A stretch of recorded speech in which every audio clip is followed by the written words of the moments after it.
Some shit comes natural. Real shit comes natural to me. So basically what we have done is laid down the upholstery fabric all over the futon. Like so. And we use little needles to secure it to make it look and appear tighter. Like so.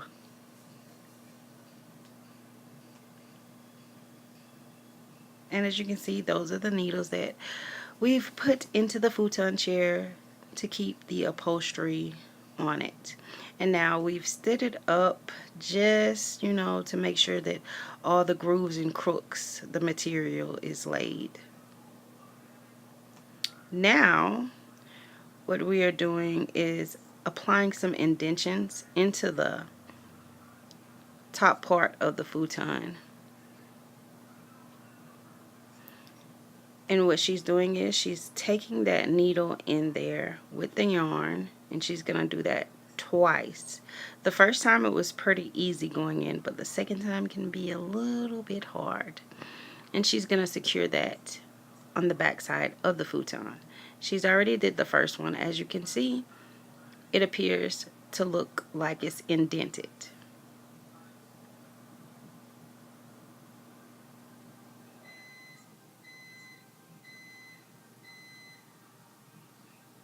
And she's taking it in now the second time, which I said the second time it can be a little hard, but the first time is always easy.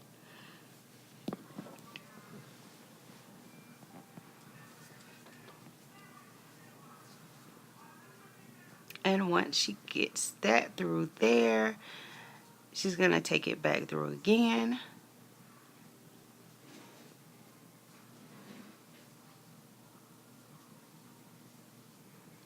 And the more she pulls, as you can see, the top indentation, it kind of sinks in a little more because she's actually connecting them together on the back side of the chair. See?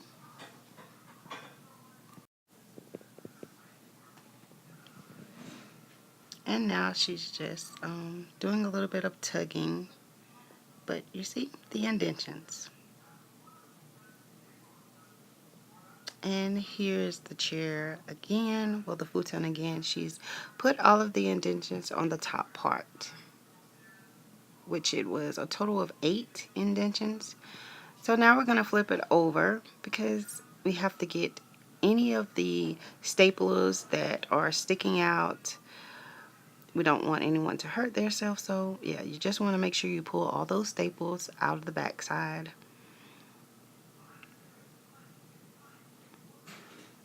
So that no one pricks theirself or stick theirself.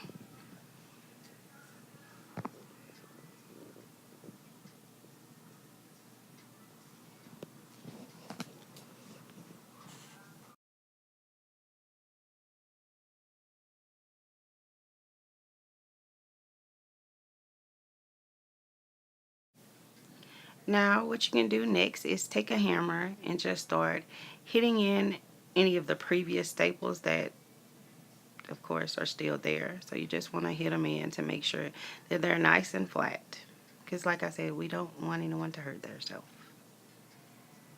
And now the fun part, stapling the upholstery to the wood.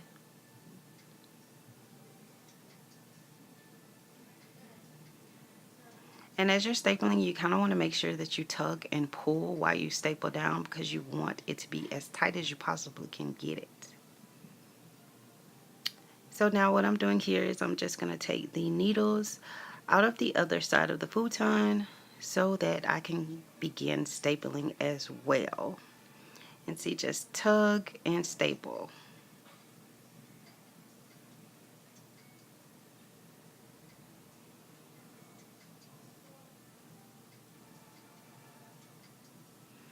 Yeah, and stapling, it kind of can be a little hard at times.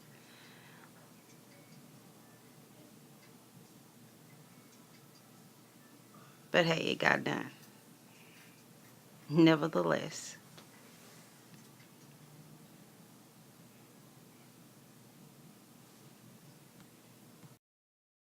As you can see, I've already tucked and folded down the corners of the futon, and I've stapled it already to make sure it's nice and flat and smooth.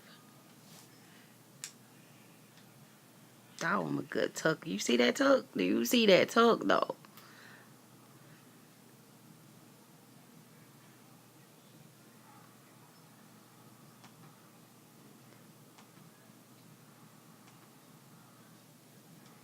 And now we're just going to begin to staple in all the little corners to make sure that it's secure to the wood.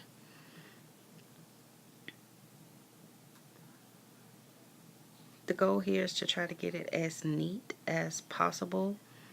So therefore nothing's flapping up. You know, you just want it to look, well put together, if that makes sense.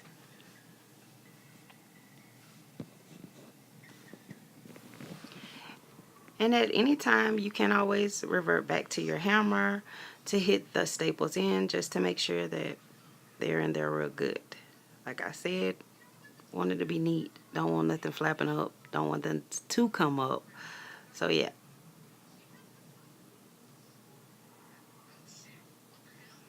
And now as you can see, we've trimmed the excess upholstery from one side of the futon. I want to say that's the lower bottom part of the futon.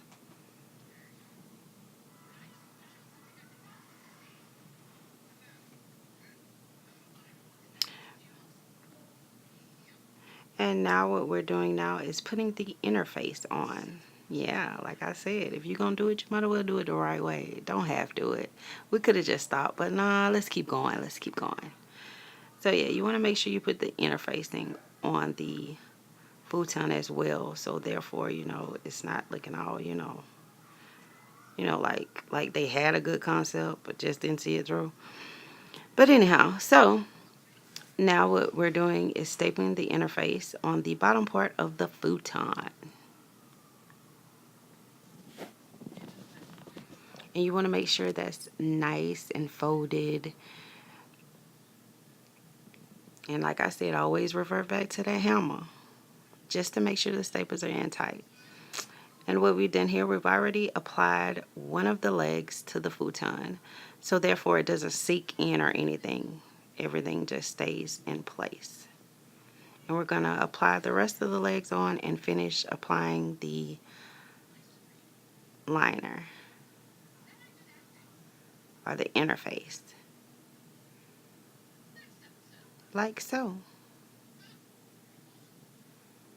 And this is what the futon looks like on the back side when it is in the chair position. We haven't put the interface on that part of the futon yet. And I'm going to give you a sneak peek of what the pillows are going to look like.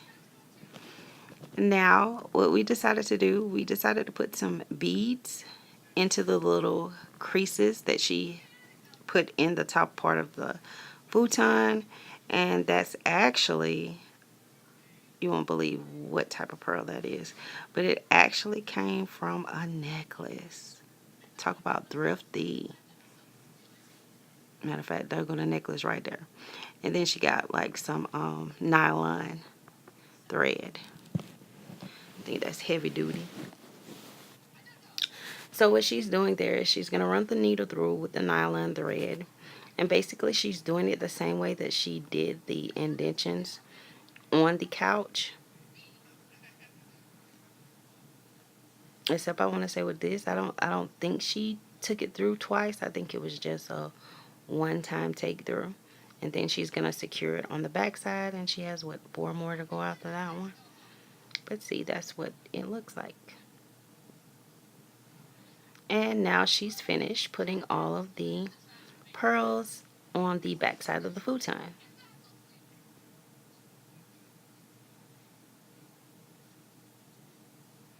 Guess I'll go around to the back, because what's next is we got to do the interface for that.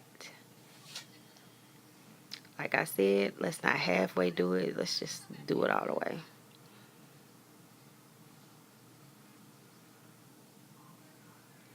And voila. That is what it looks like with the interface on the top part of the futon and the bottom part of the futon.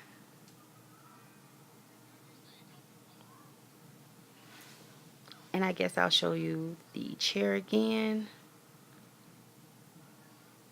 And voila, the finished look. And the pillows, yeah. And the green, yeah, I like that.